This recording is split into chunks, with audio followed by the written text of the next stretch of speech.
এটা সেই সময় ছিল যখন দুনিয়ায় এক নতুন ফিতনার মোড় নিচ্ছিল। ৬০ হিজরিতে আমিরে মাভিয়া ইবনে আবু সুফিয়ানের ইন্তেকাল হয় এবং তার ছেলে ইয়াজিদের রাজ্যাভিষেক হয়। এই সেই ইয়াজিদ যার সম্পর্কে ইতিহাসে লেখা আছে সে ছিল মদ্যপ, ঘৃণায় ভরা, না তার কোনো ধর্মীয় জ্ঞান ছিল, না সে ধর্মের ওপর চলত। আর এখন এই লোকটা চায় ইমাম হুসাইন ইবনে আলী, নবীজির দৌহিত্র, তার হুকুম মেনে নিক, তাকে বায়াত দিক, তার জুলুমের ওপর সিল মেরে দিক। কিন্তু ইমাম হুসাইন স্পষ্ট বলে দিলেন, আমার মতো একজন মানুষ তার মতো একজন ফাসিককে বায়াত দিতে পারে না। এটা কোনো ব্যক্তিগত শত্রুতা ছিল না, না ছিল ক্ষমতার লড়াই। এটা ছিল হক আর বাতিলের মধ্যে চূড়ান্ত এক লড়াই। মদিনার সেই ভূমি যেখান থেকে ইসলামের আলো ছড়িয়েছিল, সেখান থেকেই ইমাম হুসাইন নিঃশব্দে হিজরতের সিদ্ধান্ত নিলেন। রাতের অন্ধকারে নিজের পরিবার আর কিছু বিশ্বস্ত সঙ্গী নিয়ে তিনি মক্কার দিকে রওনা দিলেন। তার অন্তরে একটাই প্রশ্ন বারবার প্রতিধ্বনিত হচ্ছিল, আমার নীরবতা কি দিনকে নীরব করে দেবে? মক্কায় তার অভ্যর্থনা হয়, কিন্তু তিনি জানতেন এটা কোনো গন্তব্য নয়, এটা একটা অস্থায়ী যাত্রাপথ মাত্র। তিনি জানতেন ইয়াজিদের গোয়েন্দারা চারদিকে ছড়িয়ে আছে, বিপদের সম্ভাবনা বাড়ছে। ঠিক তখনই তার কাছে আসে কুফা থেকে একটি দাওয়াত। লাখো মানুষ, হাজারো চিঠি, সবাই লিখছে, ইবনে রসুল আসুন, আমরা আপনার সঙ্গে আছি, আপনাকে আমরা ইমাম মানি। এখান থেকেই শুরু হয় সেই কাহিনী যা আমাদের কারবালার দিকে নিয়ে যাবে। ইমাম হুসাইন তখন মক্কায় ছিলেন। কুফা থেকে একের পর এক চিঠি আসতে থাকে, একটা দুইটা নয়, হাজার হাজার চিঠি। প্রত্যেকটা চিঠিতে লেখা, আমরা ইয়াজিদকে বায়াত করিনি, আপনি আসুন, আমরা আপনাকে আমাদের ইমাম বানাবো, আমরা আপনার অপেক্ষায় আছি। এই দাওয়াত শুধু কথার ছিল না, এতে ছিল আশা, ভালোবাসা আর বিশ্বস্ততা। তাই ইমাম হুসাইন প্রথম পদক্ষেপ নিলেন, নিজের ভাই মুসলিম ইবনে আকিলকে কুফা পাঠালেন যেন মানুষের নিয়ত আর বাস্তবতা যাচাই করে আসে। কুফায় পৌঁছানো মাত্রই মুসলিম ইবনে আকিলকে 18,000 মানুষ বায়াত দেয়। সবকিছু ঠিকঠাক মনে হচ্ছিল।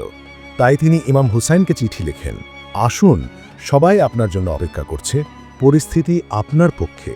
কিন্তু সবকিছু এত সহজ ছিল না। ইয়াজিদ দ্রুত প্রতিক্রিয়া দেখায়, কুফার গভর্নর বদলে দেয় এবং সেখানে নতুন গভর্নর করে উবাইদুল্লাহ ইবনে জিয়াদকে, এক নিষ্ঠুর, ধূর্ত ও ছলনাপূর্ণ মানুষকে। সে একে একে লোকজনকে ভয় দেখায়, হুমকি দেয় এবং কয়েকদিনের মধ্যেই যারা বায়াত করেছিল তারা মুসলিম ইবনে আকিলকে একা ফেলে দেয়।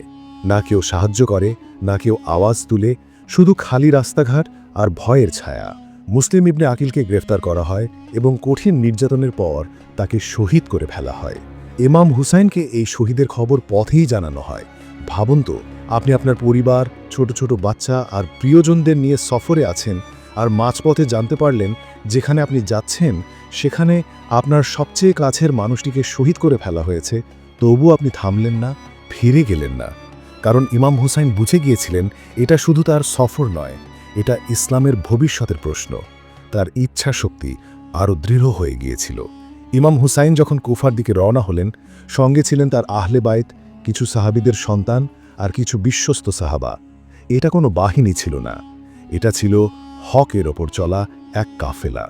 কিন্তু যেটাকে তারা ভাবছিলেন একটি গন্তব্যমুখী সফর, তা পরিণত হয় এক কঠিন পরীক্ষা ও যুদ্ধক্ষেত্রে। সফরের মাঝে খবর এলো কুফা আর ইমামের পক্ষে নেই, এখন সেখানে ভয়ের রাজত্ব। মুসলিম ইবনে আকিল শহীদ হয়েছেন এবং ইয়াজিদের বাহিনী ইমামের রাস্তায় দাঁড়িয়ে পড়েছে।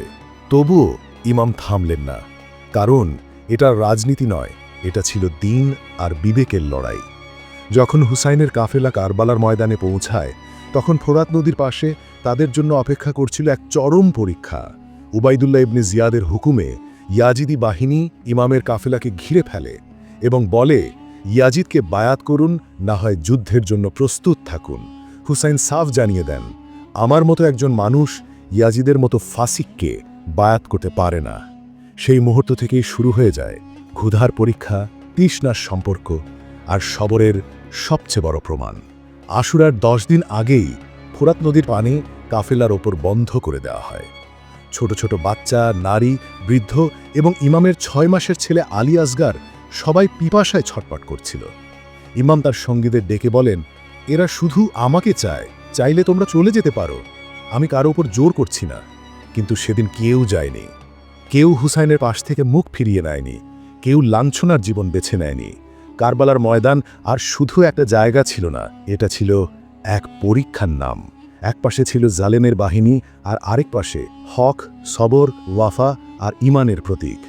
আশুরার সকাল, সেই সকাল যেটা ইতিহাস রক্ত দিয়ে লিখেছে আর মানবতা অশ্রু দিয়ে মনে রেখেছে। ইমাম হুসাইন রাদিয়াল্লাহু আনহু ফজরের নামাজ আদায় করেন, তারপর তাকিয়ে দেখেন নিজের সেসব সঙ্গী যারা নিজেদের প্রতিটি ফোঁটা রক্ত হকের জন্য উৎসর্গ করতে প্রস্তুত। ইয়াজিদের বাহিনী ছিল প্রায় ৩০০ জনের, আর হুসাইনের সঙ্গে ছিলেন মাত্র ৭২ জন সাহসী ও বিশ্বস্ত সঙ্গী। কিন্তু এই ৭২ জন হয়ে ওঠেন আদর্শ, আখলাক, ওয়াফা, সবর আর ঈমানের প্রতীক। সবার আগে ময়দানে আসেন হযরত আলী আকবর রাদিয়াল্লাহু আনহু, ইমামের তরুণ পুত্র, যিনি নবী মুহাম্মদ সাল্লাল্লাহু আলাইহি ওয়াসাল্লামের মতোই দেখতে ছিলেন। তার স্বভাব, কথাবার্তায় ও আওয়াজে ইমাম নিজ হাতে তার গায়ে জিরা পরিয়ে দিলেন আর বললেন, বেটা যাও, হককে জিন্দা করো। আলী একবার এমন সাহসিকতা দেখালেন যে ইয়াজিদের সৈন্যরা কেঁপে গেল, কিন্তু অবশেষে জুলুমের তীর তার বুকে বিঁধে যায়। তিনি শহীদ হন, কিন্তু রেখে যান হকের আলো। এক এক করে সাহাবীরা ময়দানে যান। জুহাইর ইবনে কাইন, হাবিব ইবনে মাজাহির, মুসলিম ইবনে আউসাজা সবাই প্রমাণ করেন যে ইজ্জত আর সত্যের মর্যাদা জীবন থেকেও বড়। এরপর আসে সেই মুহূর্ত যখন হযরত আব্বাস রাদিয়াল্লাহু আনহু, ইমামের ভাই, যাকে বলা হয় বাবুল হাওয়ায়েজ, সামনে আসেন। তিনি বলেন, মাওলা, যদি অনুমতি দেন আমি আমার কর্তব্য পালন করতে চাই। ইমাম অশ্রু ভেজা চোখে বলেন, ভাই, যদি তুমি চলে যাও তাহলে আমার সবর ভেঙে যাবে। তবু আব্বাস রওনা হন আলী আসগারের জন্য পানি আনতে। ফোরাত থেকে মশক ভরে ফেরার পথে তার 2 হাত কেটে ফেলা হয়, তবুও তিনি মশক মাটিতে পড়তে দেননি। কিন্তু একটি তীর চোখে লাগে আর একটি তীর বুকে বিদ্ধ হয়। হযরত আব্বাস শহীদ হন, আর ইমাম বলেন, আজ আমার কোমর ভেঙে গেল। আশুরার সকাল এক এক করে সবাই শহীদ হয়ে গেলেন, কিন্তু যাবার আগে তারা হককে জিন্দা করে গেছেন। যুদ্ধ কিছুক্ষণ থেমে যায়।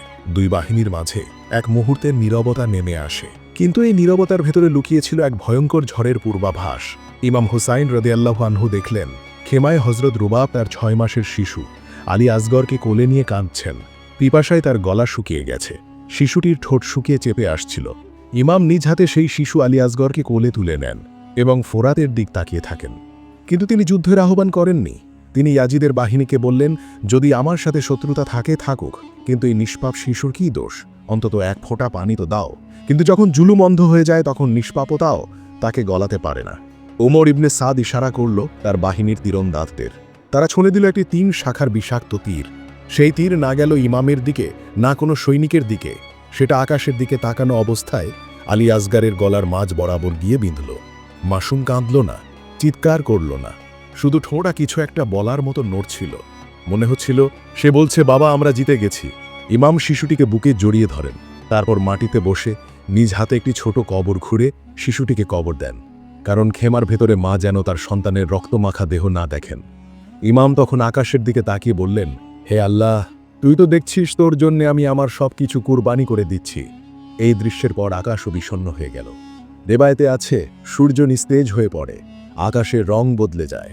আর আলী আসগারের রক্ত শুধুই একটা শিশুর রক্ত ছিল না, সেটা ছিল জুলুমের বিরুদ্ধে হকের এক সাক্ষ্য, ধৈর্যের এক চূড়ান্ত পরীক্ষা। বিকেলের দিকে সময় এগিয়ে যাচ্ছিল। জীবনের শেষ সূর্য কারবালার রুক্ষ মাটিতে অস্ত যাচ্ছিল। ইমাম হুসাইন রাদিয়াল্লাহু আনহুর সঙ্গে আর কোনো যোদ্ধা অবশিষ্ট ছিল না। শুধু খিমার ভেতরে ছিল কিছু নারী, শিশু আর একজন অসুস্থ যুবক, ইমাম জাইনুল আবেদিন রাদিয়াল্লাহু আনহু। ইমাম হুসাইন তখন যুদ্ধ থামিয়ে দেন এবং আসরের নামাজের জন্য সেজদায় যান। সেই সেজদা যেখানে ছিল ভয়, তীর, মৃত্যু, তবুও রবের সঙ্গে সম্পর্ক স্থাপনের সেই গভীরতা ছিল সবকিছুর চেয়ে বেশি। অনেকে ভাবে যখন যুদ্ধ হচ্ছিল তখন কিভাবে নামাজ হলো, কিন্তু কারবালা শিখিয়েছে যখন জীবন শেষ হয়ে যাচ্ছে তখনও নামাজ ফেলে দেওয়া যায় না। ইমাম তখন তার অসুস্থ ছেলে জাইনুল আবেদিনের দিকে তাকান, যিনি জ্বরে কাতরাচ্ছিলেন, ঘাম ঝরছিল, অজ্ঞান অবস্থায় ছিলেন। ইমাম বলেন, বেটা, তুমি আল্লাহর ওলি হবে, আমার বার্তা তোমার কাছে থাকবে, যতদিন তুমি থাকবে কারবালার কথা বেঁচে থাকবে। কিন্তু ইয়াজিদের বাহিনী সেই সেজদাও সহ্য করতে পারল না। তারা এলোপাথারি তীর ছুঁড়তে থাকে, ইমামের দেহ বিদ্ধ হতে থাকে, তবুও সেজদা ভাঙেনি। এটাই ছিল সেই মুহূর্ত যখন হুসাইনের পা এগিয়ে যাচ্ছিল জান্নাতের দিকে, সেই জান্নাত যার পথ বয়ে গেছে জুলুমের মরুভূমি দিয়ে। নামাজের পর ইমাম তার তরবারি তুলে নেন, কিন্তু আর যুদ্ধ করার জন্য না, বরং নিজের সম্মান আর হকের শেষ চিহ্ন ধরে রাখার জন্য। তিনি জানতেন এ লড়াই জেতার জন্য নয়, এটা ছিল মানুষের বিবেক জাগিয়ে তোলার এক সংগ্রাম। ইমাম হুসাইন আকাশের দিকে তাকিয়ে শুধু বললেন, ইলাহি রিদান বিক জায়দা তাসলিমান লি আমরিক। হে আল্লাহ, আমি তোর রিজায় খুশি, আমি তোর হুকুমে মাথা নত করছি। এটাই ছিল কারবালার শেষ নামাজ, যেখানে সেজদা শুধু জমিনে ছিল না, ছিল আত্মার গভীরে হকের পক্ষে। কারবালার সেই মরুভূমি, যেখানে একসময় ছিল রুহানিয়াতের সবুজ চাদর, সেখানে এখন শুধুই রক্ত, নীরবতা আর জুলুমের ছায়া। ইমাম হুসাইন রাদিয়াল্লাহু আনহুর শরীরে ছিল আগুনের মতো রোদ, ক্ষুধা, পিপাসা আর অসংখ্য জখম, কিন্তু তার রুহে তখনও ছিল নূর, শান্তি, সবর। তার হাতে ছিল তরবারি, কিন্তু যিনি দুনিয়ার সবচেয়ে শ্রেষ্ঠ বংশের সন্তান, হকের জন্য কুরবানি দিতে পারেন, তার কাছে তরবারি ছিল এক আমানত, প্রতিশোধের মাধ্যম নয়। ইয়াজিদের বাহিনী ইমামকে ঘিরে ফেলে। সামনে আসে এক ব্যক্তি, শিমর ইবনে জিলচাউসান। তার হাতে ছিল ছুরি আর অন্তরে ছিল বিশ্বাসীনতা, ঘৃণা আর রাজনীতির বিষ। ইমাম তখন মাটিতে পড়ে গেছেন, গলায় আঘাত, দেহে রক্ত, কিন্তু তার চোখ তখনও আল্লাহর দিকে। এটাই ছিল সেই মুহূর্ত যখন ফেরেশতারাও কাঁদছিল, আকাশ কেঁপে উঠছিল। শিমর নির্লজ্জভাবে তার গলার উপর 7 বার ছুরি চালায়, 7 বার। তবেই সেই নুরানি মাথাটি শরীর থেকে আলাদা হয়। কিন্তু এটা কেবল একটি মাথা ছিল না, এটা ছিল সেই হুসাইনের মাথা, যিনি নবী মোহাম্মদের স্নেহভাজন ছিলেন, যিনি ছিলেন ফাতিমাতুজ জোহরার দোয়ার ফল, যিনি ছিলেন হকের শেষ পতাকা, আর যাকে মিথ্যার সিংহাসন প্রতিষ্ঠা করতে হত্যা করা হয়েছিল। ইমামের মাথায় একটি বিশেষ বর্ষায় তোলা হয়। তার শরীর সাক্ষ্য দিচ্ছিল ধৈর্যের শেষ সীমা পর্যন্ত যাবার। মাটি সেই রক্ত শুষে নেয়নি, বরং সেই রক্ত আকাশের দিকে ছিটকে উঠেছিল। এটাই ছিল ইসলামী রুহের আসল চিত্র, হুসাইনের শাহাদাত। ইমামের শাহাদতের পর মনে হচ্ছিল জুলুম তার সর্বোচ্চ সীমায় পৌঁছেছে, কিন্তু না, সবচেয়ে ভয়ঙ্কর দৃশ্য তখনও বাকি ছিল। ইয়াজিদের বাহিনী এখন এমন এক নৃশংসতা শুরু করল, যেখানে না ছিল ঈমান, না মানবতা। হুসাইনের দেহ ছিল মাটিতে, আর তার মাথা ছিল বর্ষায়। তারপর যা ঘটল তা মানবতার ইতিহাসে এক কালো অধ্যায় হয়ে গেল। ইমামের দেহের উপর ঘোড়া চালানো হয়, লাশকে মাটিতে পিষে ফেলা হয়। বনু হাশিমের অন্য শহীদদের দেহের সাথেও একই ব্যবহার। নারী ও শিশু, যারা আগেই ক্ষুধা এবং পিপাসায় দুর্বল ছিল, তারা এখন সম্মানহানির আর লুটপাটের শিকার হল। সাইদা জয়নব রাদিয়াল্লাহু আনহা, যিনি ছিলেন নবীর ঘরের পবিত্র কন্যা, তার চোখের সামনে খেমা জ্বালিয়ে দেওয়া হয়। নারীদের রুমাল, চাদর, গহনা পর্যন্ত ছিনিয়ে নেওয়া হয়। আলী আসগারের রক্তমাখা কাফন পর্যন্ত কেড়ে নেওয়া হয়। জুলুম এতটাই বেশি ছিল যে রেওয়ায়াতে আছে সাইদা জয়নব নিজেই জ্বলন্ত খেমার ভেতর ঢুকে শিশুদের বের করে এনেছিলেন। কেউ শিশুকন্যার চুড়ি খুলে নেয়, কেউ জুতো ছিঁড়ে নেয়। এসব ইসলাম না, ছিল কেবল রাজনীতি, ক্ষমতা আর লোভের খেলা। ইয়াজিদের বাহিনী এমন আচরণ করছিল যেন কারবালা কোনো যুদ্ধক্ষেত্র ছিল না, ছিল যেন এক লুটের ময়দান। এরপর সাইদা জয়নব, যার হাতে একসময় ছিল খিদমত, আজ তার হাত শিকলে বাঁধা। তিনি এই জুলুম সহ্য করেন সবর ও সাহসিকতার সাথে। তিনি সিদ্ধান্ত নেন, এখন তিনিই হবেন কুফরির মুখে হকের থাপ্পড়। কারবালা শেষ হয়নি, এটা ছিল সেই আগুন যা শহীদদের রক্তে জ্বলে উঠেছিল। আর সেই আগুনকে ভাষা দিলেন জয়নব বিনতে আলী রাদিয়াল্লাহু আনহা। যখন ইয়াজিদের বাহিনী নবীর ঘরের নারীদের বন্দী করে কুফা আর শামের পথে হাঁটিয়ে নিয়ে যাচ্ছিল, তখন দুনিয়া ভেবেছিল হুসাইনের কাহিনী শেষ। কিন্তু না, জয়নব তখনও বেঁচে ছিলেন। তিনি ছিলেন আলী রাদিয়াল্লাহু আনহুর কন্যা, ফাতিমাতুজ জোহরার নূর আর হুসাইনের বোন। তিনি কারবালার পরপরই হয়ে ওঠেন মাজলুমদের কণ্ঠস্বর। যখন তাকে উবাইদুল্লাহ ইবনে জিয়াদের দরবারে হাজির করা হয়, সে কটাক্ষ করে বলল, তোমার ভাইকে আল্লাহ অপমানিত করেছে। তখন জয়নব বললেন, আমি অপমান দেখিনি, বরং দেখেছি সৌন্দর্য, সবর আর শাহাদাত। তুই ভাবিস তুই সব কেড়ে নিয়েছিস? না, আমরা সব কিছু আল্লাহর রাস্তায় দিয়ে দিয়েছি। আর যখন তারা শামের বাজারে পৌঁছালেন, মানুষজন যখন নবী পরিবারের লোকদের বন্দি দেখে স্তম্ভিত, সেখানেই জয়নবের জন্য তৈরি হয় মিম্বার। ইয়াজিদের রাজপ্রাসাদে যেখানে সিংহাসনের অহংকার তুঙ্গে, সেখানে দাঁড়িয়ে এক বাঁধা নারীর কণ্ঠ গর্জে ওঠে। তিনি বলেন, হে ইয়াজিদ, তুই ভাবেস তুই জিতেছিস? না, সময় তোকে বিচার করে দেখাবে। আমি তোকে সেই আল্লাহর কসম দিচ্ছি, যার হাতে আমার তাকদীর, না তোকে আল্লাহ ক্ষমা করবে, না ইতিহাস। জয়নবের এই খুতবা হয়ে যায় কারবালার শহীদদের নীরব কণ্ঠস্বর। তার কথাই ইয়াজিদের মিথ্যাচারকে উন্মোচন করে। যার আগে হুসাইনের বিরুদ্ধে প্রপাগান্ডা শুনত, তার এখন জয়নবের মুখ থেকে হক জানতে শুরু করে। জয়নব বিনতে আলী ইসলামকে নতুনভাবে বাঁচিয়ে তুললেন। তার কারণেই আজ কারবালা কেবল একদিনের শোক নয়, বরং প্রতিটি যুগে হক ও বাতিলের মধ্যে এক চুক্তির নাম। 1400 বছর আগে কারবালা ছিল একটি যুদ্ধক্ষেত্র, আজ তা হয়ে গেছে প্রতিটি বিবেকের পরীক্ষার ময়দান। এটা শুধু একটা ঘটনা না যেখানে ৭২ জন শহীদ হয়েছিল। এটা ছিল একটি নীরব বিপ্লব যা বিশ্বকে শিখিয়েছে ইসলাম তলোয়ার দিয়ে নয়, হুসাইনের রক্ত দিয়ে বেঁচে থাকে। ইমাম হুসাইন রাদিয়াল্লাহু আনহু আমাদের শুধু রুহানিয়াত শেখাননি, তিনি আমাদের সামাজিক ন্যায়ের বার্তাও দিয়েছেন। তিনি দেখিয়ে গেছেন দিন শুধু ইবাদত নয়, কুরবানি, প্রতিবাদ আর সত্যের পক্ষে দাঁড়ানোর নাম।